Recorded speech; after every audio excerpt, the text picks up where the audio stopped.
During World War II, 150 million pounds of Spam fed the Allies. American soldiers came to despise it. A future UK Prime Minister called it a delicacy. And the President of Hormel kept a secret file of every single insult soldiers mailed to him. Hello, and welcome to the Iron Spoon Kitchen, where today the Iron Spoon is atop a bunch of cans of Spam, which means we're going to be making baked Spam today. And along with that, we're going to be making Spam musubi as well. So quite a stretch for the old Iron Spoon Kitchen, but Spam has a fabulous history, and I'll get into that a little bit later. Now, I do have a few guests here today, and so yes, if you'll just please sit over there. Yes, that's good. Thank you. And please be quiet. Spam, spam, spam, spam, spam. Now, I said you couldn't do that. Stop saying spam. Yeah, we're doing spam. Okay, stop that. I just don't know who I invite sometimes. But anyhow, we do have a very interesting story today for Spam. So let's get started on the baked Spam. And you can see here in front of me, we have Spam. We have the store brand, a local store brand version of Spam. Looks almost identical, except for maybe the top is a little bit different, but only the pull tab is different. And then we have Korean barbecue Spam. I've never tried that. That looks like it might be good. And then we have 25% less sodium Spam. All right, well, what we're going to do now is, let me set this to the side, set that there, this here, and come on over here a little bit closer so you can see me pulling out the old Spam from the can. Okay, let's get this out of here. You remember there used to be all the key. The key was on the bottom, and you had to get that out. Well, that worked, so that's a lot better than the key. Of course, they haven't used that key since, I think, about 89 or 90. And you may notice that, again, for those people who have known about Spam for a while, there used to be a whole lot of jelly in there, or fat. And they changed that out when they changed the recipe a little bit. And they started using potato starch in there. And so they no longer needed to use the fat that they used in there. So let's get this out of here. Come on out. I think I forgot how hard it is to get this out. There we go. Ah, success. And so we are going to make baked Spam. Quite the delicacy, as Margaret Thatcher said. Especially, if you don't have anything to eat, this would definitely be a delicacy. And so what we're going to do first is we're going to do the little cross hatching on there. Let me get my knife. Okay, so we're going to do that there. Kind of hard to see that I did it, but then there.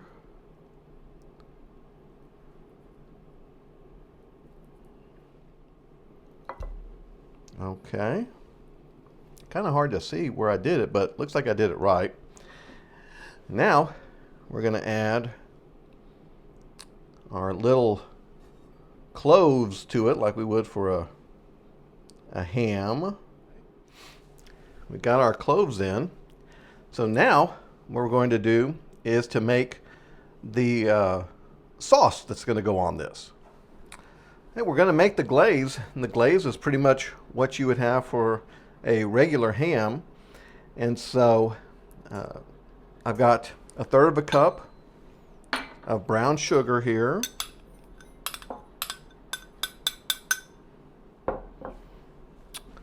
1 teaspoon of water. 1 teaspoon of mustard.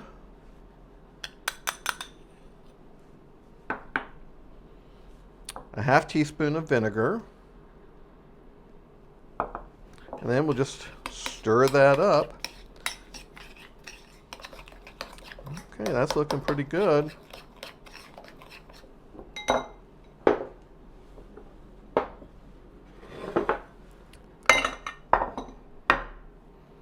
Let's get this. I'm supposed to baste it within there, so I'm not going to put everything on there right now. In fact, let me get my little brush.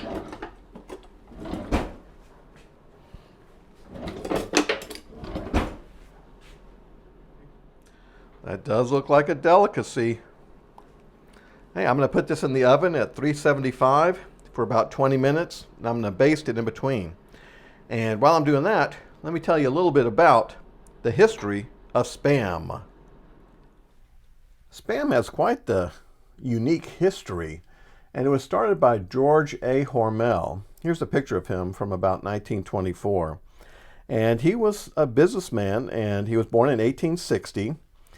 And in 1891, he opened a small meat processing market in Austin, Minnesota, which became George A. Hormel and Company. And he had a great motto: originate, don't imitate. He even pioneered direct buying from farmers and focused on utilizing underused cuts of meat to make sausage. His son continued on with the company, and he was another innovator like his father, and he became the president in 1929. And during the Great Depression, he sought a way to sell the underutilized pork shoulder as an inexpensive, shelf-stable meat, which resulted in Spam in 1937. But the real neat thing about Spam comes along in World War II, because it saved many people from starving. The U.S. military required a shelf-stable, high-calorie meat that could withstand harsh tropical weather or freezing weather without refrigeration, and Spam fit this perfectly. By 1945, the U.S. government had purchased over 150 million pounds of Spam to feed the troops, and it was deployed worldwide. In Great Britain, they had severe rationing, and British citizens embraced Spam. Prime Minister Margaret Thatcher later remembered it fondly as a wartime delicacy. Here's a picture of her as a young woman. And her family owned a grocery store at that time. And here she is as Prime Minister. And even Soviet Premier Nikita Khrushchev said that his nation could not have fed his army without it. And here's a Russian Spam can. Now, while this was very important and helpful for all the soldiers, Spam did start to get a bad rap because it was served morning, noon, and night to the American GIs. And so it was gotten to the point of, okay, yes, I appreciate having this, but it's too much. And so after the war, there was not a great fondness for it by the GIs. However, that may have been more of a reaction to being overfed it, because Spam just took off after World War II and has continued to be popular ever since. I mentioned at the beginning that J. Hormel kept a file of all the GI complaint letters he received during World War II. He called it his scurrilous file. The National Archives has a letter written in 1966 by then former President Eisenhower, where he pokes a little jab at Spam. He states in the fourth paragraph, "During World War II, of course, I ate my share of Spam along with millions of other soldiers. I'll even confess to a few unkind remarks about it, uttered during the strain of battle, you understand. But as former Commander-in-Chief, I believe I can still officially forgive you your only sin, sending us so much of it." A great sense of humor there. And this is actually a letter that is stamped as the Eisenhower Library. So this is an excellent document about those letters to Spam. And I guess if you went to the museum, maybe they would have some others that you could read. It had Hormel had a product that it called spiced ham, and they had that in 1936. However, spiced ham was just a regular name, so other companies copied it. So J. Hormel realized he needed a unique name, and at a New Year's Eve party, he offered $100, which would be about $2,500 today, for a new name. And one of the guests, Ken Dano, he suggested it. And he came up with the name of Spam. And the reason he was at the party was because Ken's brother was an executive at Hormel. And so that is not the official, but maybe the semi-official story of how Spam got its name. And so it goes on, and here's some ads for it. Here's one of the first ads that I found for Spam, and this is from a Waxahachie, Texas newspaper from June 8th, 1939. And 30 cents a can, and there's the can that we all know. And here's another one from 1940, and you can see how it's presented as a party tray, things like that. I don't think that the GIs got it that way, though. And of course, we cannot forget Spamalot. Hormel Foods has actually embraced it and leaned heavily into the joke. And instead of pushing back against the parody, the company transformed the musical into a huge marketing opportunity for them. And they even have an exhibit for it at their museum in Minnesota.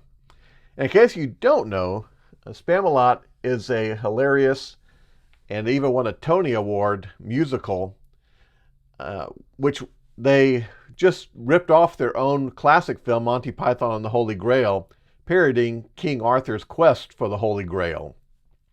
And of course, it has the musical number Spamalot in it. You may see a reference or two to this in the video today. Well, now for something completely different. Hey, it's been 20 minutes. I think that our baked Spam is done.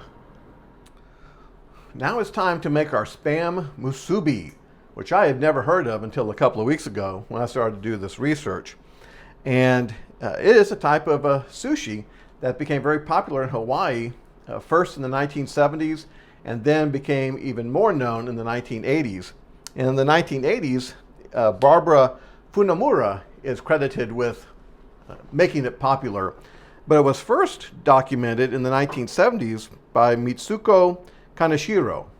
So both of them get credit for it, and they took the Spam and made it into, as I said, a little sushi roll, and just used the same shape of the Spam for the roll.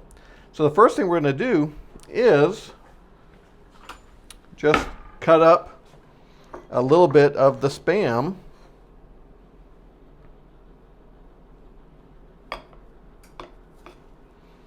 so that we can put it on our roll there. See, I'll just do 3 for right now. And then we have a sauce that we need to marinate that in. So we're going to get that going. So come over here a little closer so you can see all the mixing for the Spam musubi. Okay, let's get this all put together.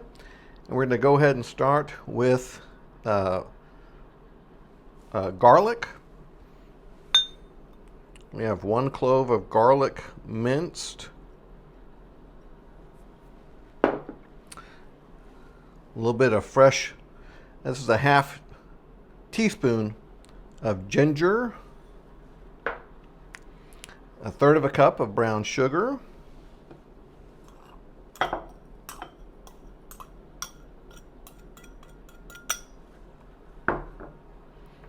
1/3 cup of soy sauce.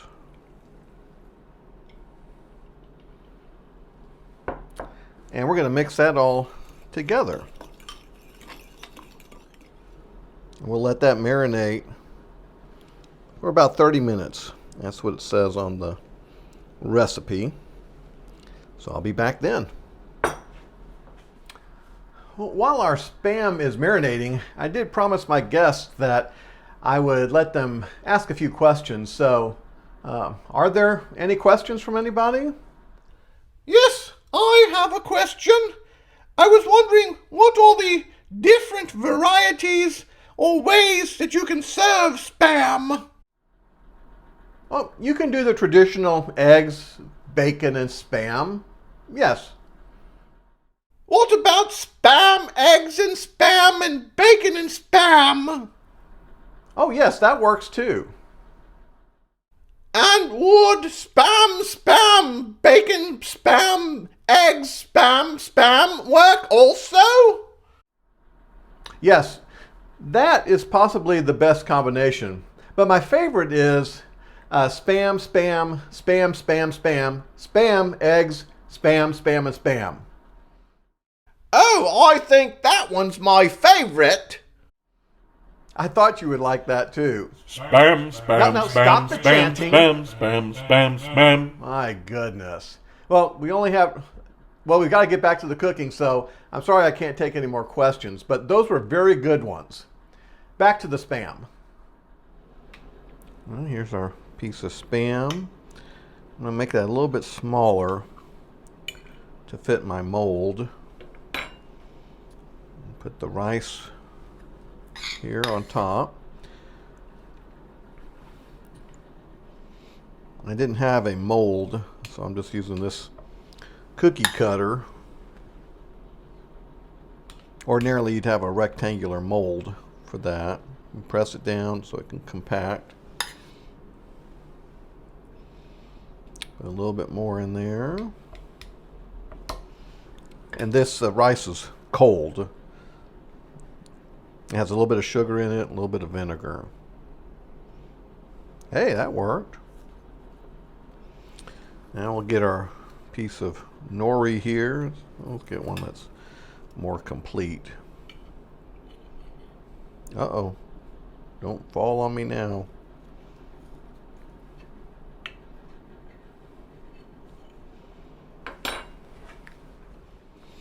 Wrap it up.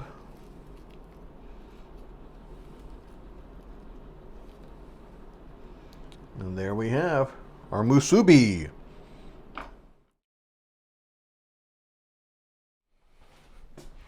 Now we have our baked Spam. Turned out pretty good.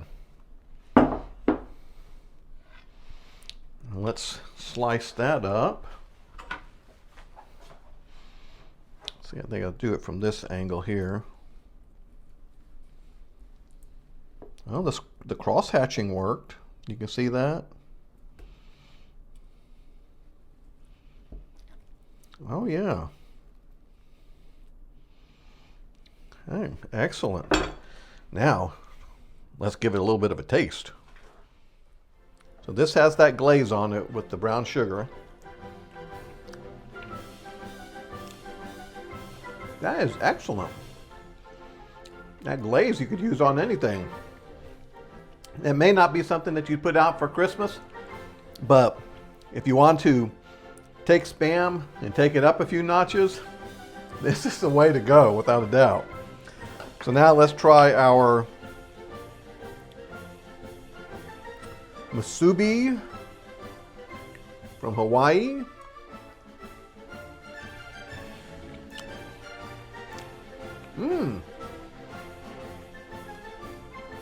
That marinade is very good. I didn't get a bite of the seaweed with it though, but you can still taste that on there. Well, here you go. If you're wondering, how to do this, this is just one of 2 recipes from Hormel's website, and it has a great history of it. And if you ever want to visit the Spam Museum in Austin, Minnesota, they would be glad to have you there. And so I think that's it. So I'll end with this famous phrase from the Iron Spoon Kitchen. We eat ham and jam and Spam a lot. So long.